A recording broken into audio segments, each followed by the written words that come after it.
Hi students, नमस्कार प्यारे बच्चों। आज का विषय कक्षा 8वीं मैथमेटिक्स एक चरांक वाले समीकरण प्रश्न संग्रह 12.2 क्वेश्चन नंबर 1, 2, 3 और 4 8th class maths equations in one variable part 4 practice set 12.2 question number 1, 2, 3 and 4 word problems शाब्दिक उदाहरण आप देखेंगे। तो हम चलते हैं सबसे पहले वर्ड प्रॉब्लम्स प्रश्न संग्रह प्रैक्टिस सेट 12.2 पर पार्ट 4 ये एक चरांक वाले समीकरण इक्वेशन इन वन वेरिएबल का प्रश्न संग्रह 12.2 पर। तो उसका सबसे पहला सवाल यह है।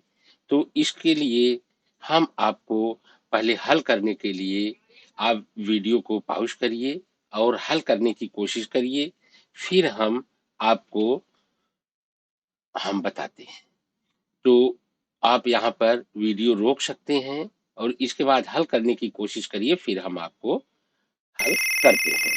Thank you. Time out. Sumit. See next question on screen. हाँ, अब आप देखिए कैसे इसको हल करेंगे। सबसे पहले इसको हल करने के लिए सबसे पहले क्वेश्चन को समझना जरूरी है। तो क्वेश्चन को समझने के लिए हम क्या करेंगे कि इसमें दो जन हैं, मदर एंड सन, माँ और बेटी।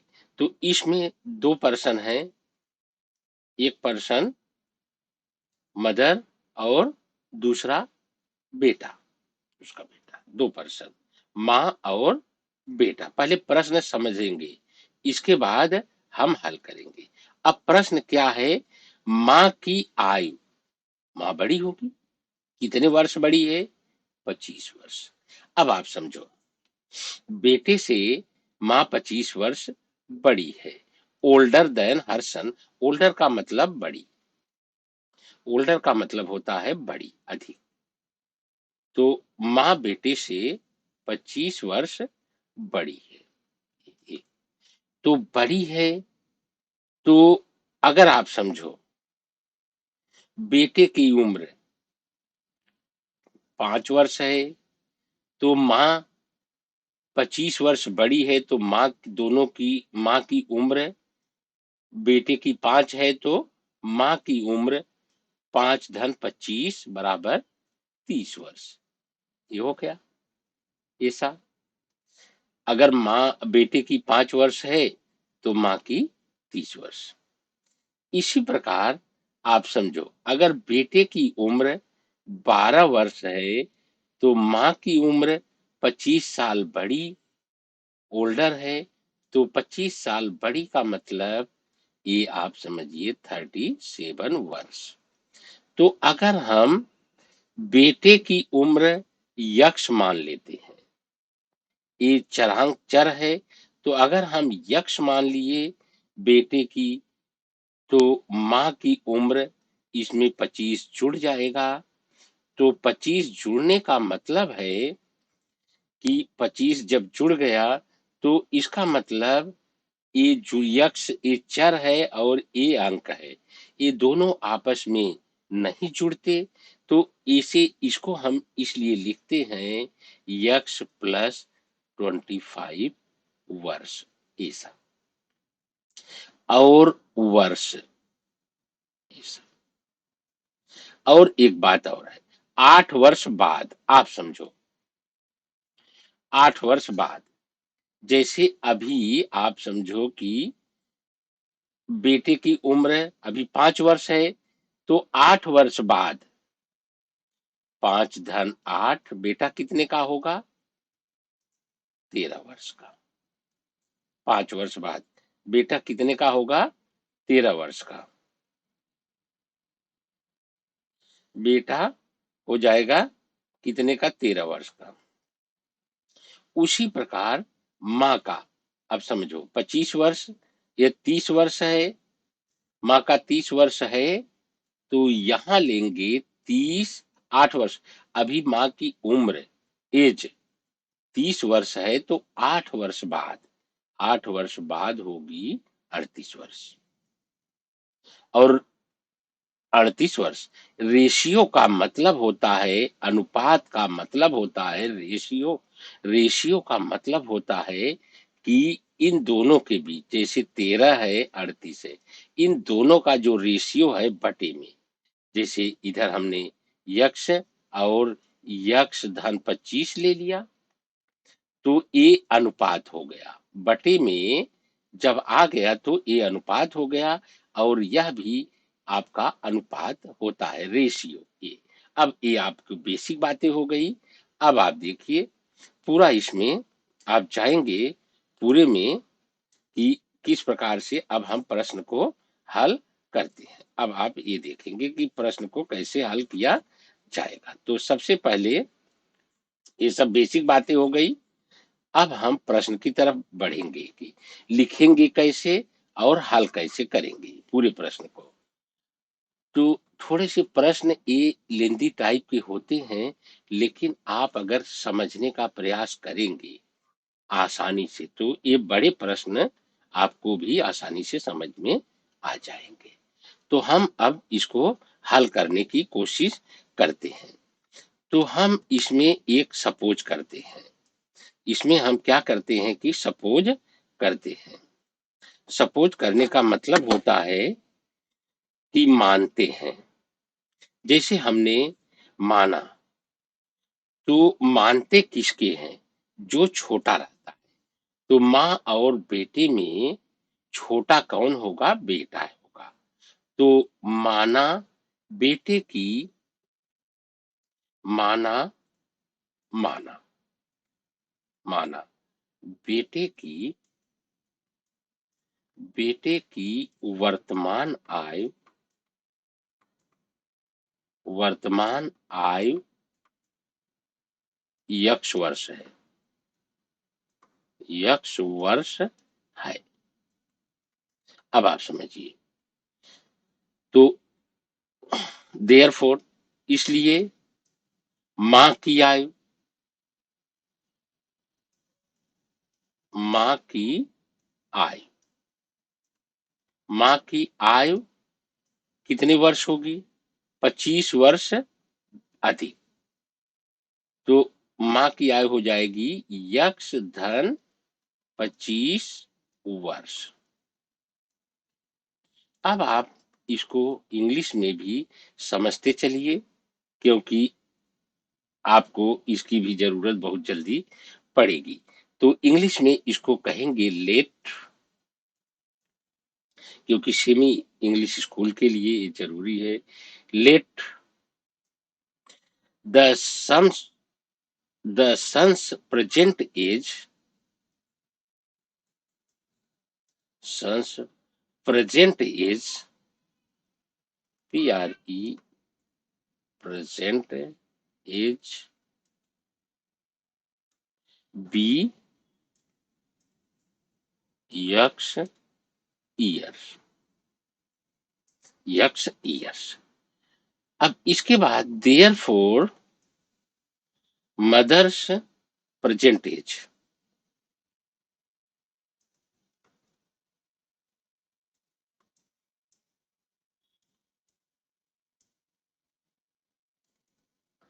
Present as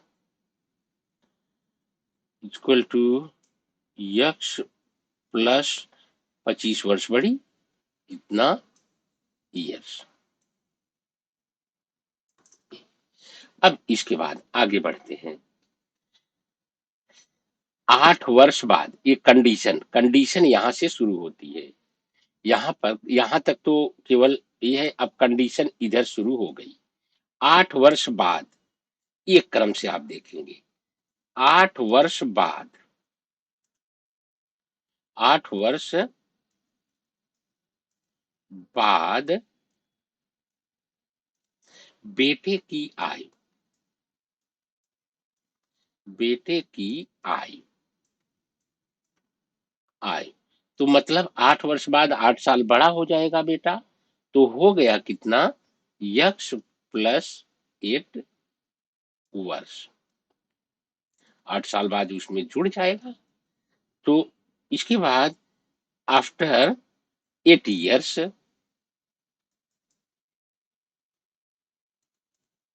after 8 years, after 8 years, son's age यक्ष धन 8 वर्ष years, yes। और मदर्स, माँ की आयु 8 वर्ष बाद, माँ की आयु, माँ की आयु इक्वल टू यक्ष धन 25 धन 8, क्योंकि माँ की आयु यक्ष धन 25 है, उसमें 8 जुड़ जाएगा। ये हो जाएगा कितना? ये यक्ष धन 33, यक्ष धन 33 वर्ष। ये हो गया। तो इधर भी हो जाएगा after 8 years, mother's equal to x धन 25 धन 8 equal to x plus 33 years। ये अब आप देखिए, तो ये हो गया। अब इसका रेशियो क्या आया?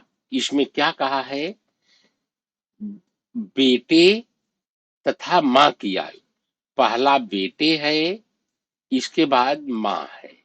तो रेशियो बेटे का ए हो गया, बेटे का ए और माँ का ए।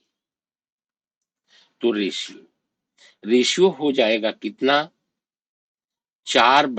ये पहले बेटे का कितना है? यक्ष धन 8, यक्ष धन 8। माँ का कितना है? यक्ष धन 33। अब ये बराबर हो जाएगा कितने के? 4/9 के। ये 4/9 के बराबर हो गया।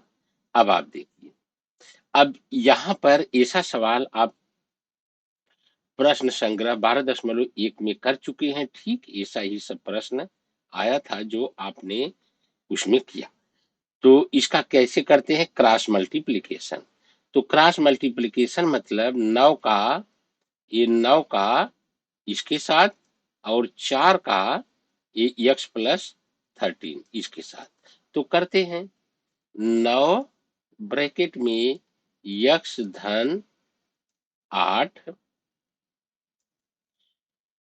बराबर 4, फिर ब्रैकेट यक्ष धन 33। अब इधर गुणा करेंगे 9 का यक्ष के साथ, 9 यक्ष धन 9 8 72 बराबर 4 यक्ष धन 4 तिहाई 12, 4 तिहाई 12 1 13। ये आ गया। अब आप देखिए, अब हम यक्ष वाला एक तरफ लाएंगे, 9 यक्ष और इधर 4 यक्ष है, तो यह जाएगा उस तरफ ऋण 4 यक्ष बराबर इधर 132 है, ये 132 है, ये उधर ही रहेगा। इधर धन 72, उधर जाएगा ऋण 72। ये आपका आ गया। तो 9 यक्ष में से 4 यक्ष घटाएंगे, आएगा 5 यक्ष, और इसको घटाएंगे तो 2 में से 2 घटाएंगे 0, फिर 13 में से 7 घटाएंगे 6। अब इधर 5 का यक्ष के साथ गुणा है और उधर जाएगा तो भाग होगा, ये होगा 60/5। तो ये हो जाएगा, भाग देने पर आएगा 12। अब लिखेंगे हम ये 12 वर्ष। तो बेटे की आयु ज्ञात करो, यहाँ पर प्रश्न आया है बेटे की आयु, फाइंड सन्स एज। तो बेटे की आयु हमने यक्ष माना था, तो यक्ष बराबर 12। इसका मतलब बेटे की आयु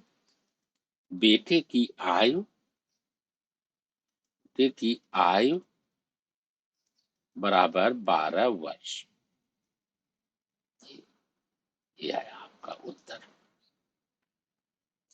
थोड़ा सा बड़ा है, लेकिन ध्यान से आप समझेंगे तो कुछ इसमें ज्यादा दिक्कत नहीं है। हाँ प्यारे बच्चों, यह आपके सामने 12.2 का दूसरा प्रश्न है। तो प्रश्न को सबसे पहले आप अपनी सुविधा के लिए अगर हल करना चाहते हैं तो हम आपको थोड़ा समय दे देते हैं। आप वीडियो पॉज करके हल कर लीजिए, फिर हम बताते हैं, क्योंकि मैथ्स में बार बार कोशिश करना चाहिए। Thank you. Time out. Sum out. See next question on screen. अब आप देखिए कैसे इसको हल करेंगे। तो सबसे पहले आप इसको समझने की कोशिश करिए कि प्रश्न क्या है। तो किसी भिन्न का हर उसके अंश से 12 अधिक है, तो उसके अंश में से 2 घटाने तथा हर में 7 जोड़ने पर प्राप्त भिन्न 1/2 के समतुल्य होता है। तो उस भिन्न का मान बताइए।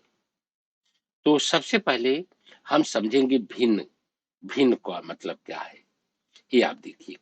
प्रश्न को सबसे पहले समझना जरूरी है, इसके बाद भिन्न। ये भिन्न है, भिन्न जिसे हम फ्रैक्शन बोलते हैं। भिन्न का मतलब फ्रैक्शन। ये आप इंग्लिश का भी समझते चलिए, क्योंकि 10वीं के बाद आपका सब इंग्लिश में ही हो जाएगा, इसलिए अभी से आप थोड़ा थोड़ा सीखते जाइए उसके बारे में, कैसे उत्तर दिया जाता है, कैसे हल किया जाता है, इंग्लिश भी आपकी तैयार होती जाएगी। तो भिन्न का मतलब होता है फ्रैक्शन।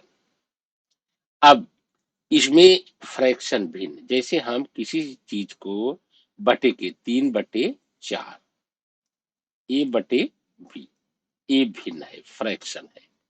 तो इसमें 2 भाग हो गए, एक ऊपर का और एक नीचे का। तो ऊपर के भाग को हम अंश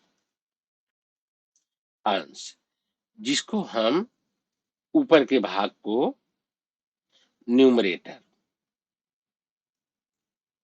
न्यूमरेटर और नीचे के भाग को हर। जैसे भिन्न है 3/4, तो नीचे के भाग को हर, डिनोमिनेटर उसको हम बोलते हैं। तो अब 3/4 भिन्न जो है, इसमें ऊपर का हर अंश, ऊपर का अंश 3 है, ऊपर वाला अंश है 3 है, न्यूमरेटर 3, और नीचे का हर 4 है, और डिनोमिनेटर उसका 4 है। आप समझ गए होंगे कि फ्रैक्शन क्या है, न्यूमरेटर क्या है, डिनोमिनेटर क्या है। और बढ़ता है, जैसे न्यूमरेटर बढ़ता है तो हम कहेंगे कि अंश बढ़ रहा है ऊपर का। डिनोमिनेटर घटता है तो हम कहेंगे कि हर घट रहा है या बढ़ रहा है, कंडीशन लगती है। तो आप समझ गए होंगे भिन्न का अंश और हर क्या क्या है। तो अब हम प्रश्न के हिसाब से अपना शुरू करेंगे, प्रश्न के अनुसार कैसे कैसे हम करेंगे। तो इसके लिए हम क्या करेंगे कि सबसे पहले मानते हैं, मानेंगे इसमें the denominator of the fraction, किसी भिन्न का हर उसके अंश से 12 अधिक है, तो हम एक मानेंगे। लेट, माना, माना इधर हम मानना शुरू कर दिए। मानना, अंश, माना, ये देखिए, माना भिन्न का अंश,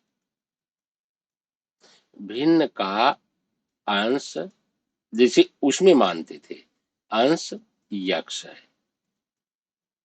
इसके पहले जैसे माने थे तो यक्ष है। अब देखिए, तो भिन्न का हर कितना होगा? भिन्न का हर, भिन्न का हर, हर नीचे वाला 12 अधिक है, ग्रेटर बड़ा है देन न्यूमरेटर, तो हर हो जाएगा यक्ष धन 12, क्योंकि ये बड़ा है, यक्ष धन 12, ये हर हो गया। अब हम इसको थोड़ा समझ लेते हैं, जैसे उसमें लिखते थे लेट। देखिए इधर let, let, let numerator of a fraction be x. Let the numerator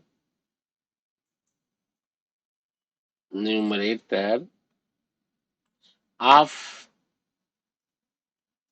a fraction be x. x हमने मान, so therefore denominator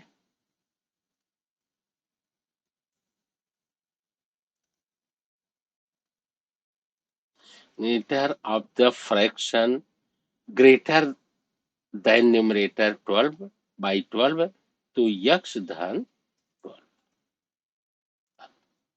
अब कंडीशन हमको लगती है, यहां से कंडीशन शुरू होता है, उसके अंश में से 2 घटाने पर, दैट मीन्स प्रश्नानुसार। अब हम प्रश्नानुसार आएंगे, प्रश्नानुसार मतलब कंडीशन हमने लगा दिया।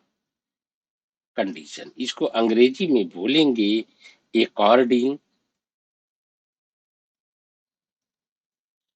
अकॉर्डिंग टू गिवन कंबीट, to given condition, according to given condition. तो ये हो जाएगा यक्ष, इसका मान होगा अकॉर्डिंग टू गिवन कंडीशन, इसका मान होगा अंश में से 2 घटाने पर, यक्ष माइनस 2, 2 घटाने पर, अंश में से 2 घटाने पर, हर में 7 जोड़ने पर, हर में 7 जोड़ने पर, हर में, हर कितना होगा? ये तो अंश हो गया। अब हर में 7 जोड़ देंगे तो हर कितना है? यक्ष धन 12, इसमें 7 जोड़ देंगे तो ये हो जाएगा यक्ष धन 12 धन 7 बराबर यक्ष धन 19, ये हो गया। अब देखिए यक्ष धन 19 हो गया, अब अंश हो गया, मतलब न्यूमरेटर, न्यूमरेटर, न्यूमरेटर हो गया यक्ष ऋण 2 और डिनोमिनेटर हो गया